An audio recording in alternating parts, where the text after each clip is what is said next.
আজকে জেবিএনএসটি অর্থাৎ Jagadish Bose national talent search যে এক্সাম, এটা অত্যন্ত খুব টাফ এক্সাম। এখানে অত্যন্ত কৃতিমান ছাত্ররা অনেক সময় সফলতা পায় না। Jagadish Chandra Bose national science talent search scholarship পরীক্ষায় ষষ্ঠ স্থান অধিকার করেছে আরামবাগ হাই স্কুলের একাদশ শ্রেণীর ছাত্র। কৃতী ছাত্রের নাম রাতুল সামন্ত। আরামবাগের বিবেকানন্দ পল্লীতে বাড়ি তার। এদিন তার কৃতিত্বে খুশি হয়ে কৃতী ছাত্রকে সংবর্ধনা দিতে তার বাড়িতে উপস্থিত হন আরামবাগ হাই স্কুলের প্রধান শিক্ষক সহ অন্যান্য শিক্ষক মণ্ডলী। তার এই সাফল্যে খুশি আরামবাগবাসী। পশ্চিমবঙ্গের ছাত্রছাত্রীদের জন্য অত্যন্ত গুরুত্বপূর্ণ স্কলারশিপ পরীক্ষা হলো Jagadish Chandra Bose national science talent search scholarship. পশ্চিমবঙ্গের ছাত্রছাত্রীদের বিজ্ঞান শিক্ষায় আরও বেশি আগ্রহী করতে প্রতি বছর এই স্কলারশিপ পরীক্ষা হয়ে থাকে। দুই পর্যায়ে হয় পরীক্ষাটি। প্রথমে লিখিত পরীক্ষা ও পরে ভাইভা টেস্টের মাধ্যমে কৃতীদের চিহ্নিত করা হয়। এই পরীক্ষায় উত্তীর্ণ ছাত্রছাত্রীদের নির্দিষ্ট বৃত্তি প্রদান করা হয়, যাতে পরবর্তীতে পড়াশোনার ক্ষেত্রে তাদের অসুবিধার মধ্যে পড়তে না হয়। আর এই অন্যতম কঠিন একটি পরীক্ষার সাফল্য অর্জন করেছে আরামবাগ হাই স্কুলের বিজ্ঞান বিভাগের ছাত্র রাতুল। তার এই সাফল্যে খুশি আরামবাগ হাই স্কুলের শিক্ষক মণ্ডলী। বড় হয়ে ইঞ্জিনিয়ার হওয়ার ইচ্ছা রাতুলের। এ প্রসঙ্গে আরামবাগ হাই স্কুলের শিক্ষক মণ্ডলী বলেন, রাতুল শুধু আমাদের বিদ্যালয়ের গর্ব না, ও সারা আরামবাগের গর্ব। পরবর্তীতে রাতুলের সাফল্য কামনা করেছেন সকলেই। পরীক্ষাটা সাধারণত দুটো ফেজে হয়। প্রথম রিটেন এক্সাম হয়, তারপর ইন্টারভিউ হয়। 18/8/2024 রিটেন এক্সামটা হয়। আমার সিট পড়েছিল আরামবাগ গার্লস কলেজে। তারপর সেখানে সিলেক্ট হলে তার ইন্টারভিউর এক সপ্তাহ আগে আমাদেরকে ডেকে নেয়। আর ইন্টারভিউ হয়েছিল 1 ডিসেম্বর আমার ডেট ছিল।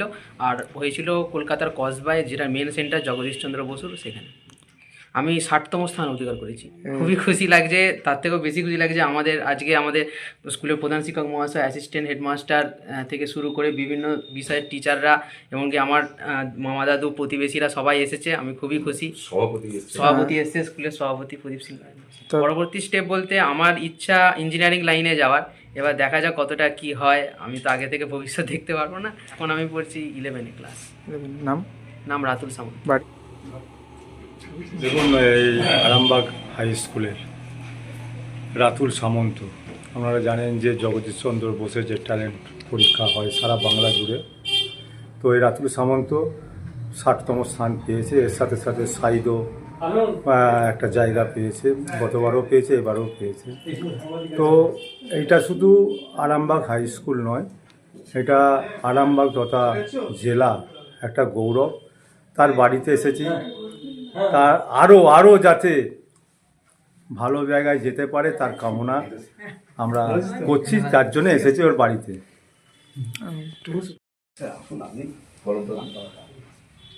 খুব খুশি আমি। আমি বিশেষ কিছু গাইড করতে পারি না, তবে গাইডের মধ্যে করেছি, আমি বেশি করেছি, পেরেছি ততটুকু করেছি। ছেলে আমার খুব নম্র, ভদ্র, পড়াশোনা করে না, যতটুকু করে ভালো করে। সারাদিন যে বই নিয়ে বসে থাকে তা না, খুব চঞ্চল। ছেলের ইচ্ছা ইঞ্জিনিয়ারিং লাইনে যাওয়ার, ও সেটা নিয়েই ভাবনা চিন্তা লাগছে। সুজাতা সামন্ত।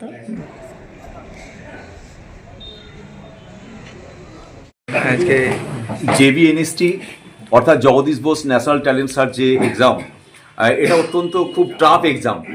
এখানে অত্যন্ত কৃতিমান ছাত্ররা অনেক সময় সফলতা পায় না। কিন্তু আমাদের দ্বিতীয় ফেজে রাতুল সামন্ত, আমাদের একাদশ শ্রেণীর বিজ্ঞান বিভাগের ছাত্র, সে কৃতিত্বের সঙ্গে সফল হয়েছে। সে টাইটেন্স পাবে 2 বছর ধরে, প্রতি মাসে 1250 টাকা করে পাবে। তারপর 2 বছর বই কেনার জন্য 2500 টাকা করে পাবে। এছাড়া এটা যে একটা তার জুনিয়র সায়েন্টিস্টের যে একটা সম্মান, এই সম্মানটা সে অর্জন করেছে। এই জন্য আরামবাগ হাই স্কুল অত্যন্ত খুশি। আমরা তাকে শুভেচ্ছা জ্ঞাপন করতে আজকে ওর বাড়িতে এসেছি। কবে পরীক্ষাটা হয়েছিল? পরীক্ষাটা হয়েছিল, তোমার লেখা পরীক্ষাটা হয়েছিল 18/8 ওর লেখা পরীক্ষা হয়েছিল। আর কলকাতায় ওর ভাইভা হয়েছিল ডিসেম্বরের 1 তারিখে। আজকে তার বাড়িতে এসেছি। আজকে আমরা এসেছি বাড়িতে। আমার সঙ্গে প্রদীপ সিংহ রায় মহাশয় আছেন, উনি আমার পরিচালক সমিতির সভাপতি। এছাড়া আমার সম্মানীয় সহকারী প্রধান শিক্ষক, সহশিক্ষকরা আছেন। আমি বিকাশ চন্দ্র রায়, প্রধান শিক্ষক, আরামবাগ হাই স্কুল। এখন আরামবাগেই রয়েছে প্রাণ আইভিএফ ফার্টিলিটি সেন্টার, নিঃসন্তান দম্পতিদের মুখে হাসি ফোটানোর বিশ্বস্ত প্রতিষ্ঠান প্রাণ আইভিএফ ফার্টিলিটি সেন্টার দক্ষিণবঙ্গের মধ্যে সর্ববৃহৎ এবং সর্বপ্রথম এআরটি গভর্নমেন্ট রেজিস্টার প্রাপ্ত আইভিএফ সেন্টার এখন আরামবাগে। অল্প খরচে আইভিএফ পরিষেবা, বন্ধ্যাত্ব চিকিৎসার এক অভিনব অধ্যায়। প্রাণ আইভিএফ ফার্টিলিটি সেন্টার একেবারে অল্প খরচে পুরুষ ও মহিলার বন্ধ্যাত্ব পরীক্ষা, বন্ধ্যাত্ব চিকিৎসা সবকিছুই হয় আমাদের প্রতিষ্ঠানে। সুচিকিৎসার মাধ্যমে মা ও বাবা ডাক শুনতে পারবেন নিঃসন্তান দম্পতিরা। তাহলে আর দেরি কেন, আজই যোগাযোগ করুন প্রাণ আইভিএফ ফার্টিলিটি সেন্টারে। ঠিকানা বসন্তপুর, আমতলা, 2 নম্বর রেলগেট, আরামবাগ, হুগলি। যোগাযোগ নম্বর 7865858781 অথবা যোগাযোগ করুন 7908098172 এই নম্বরে।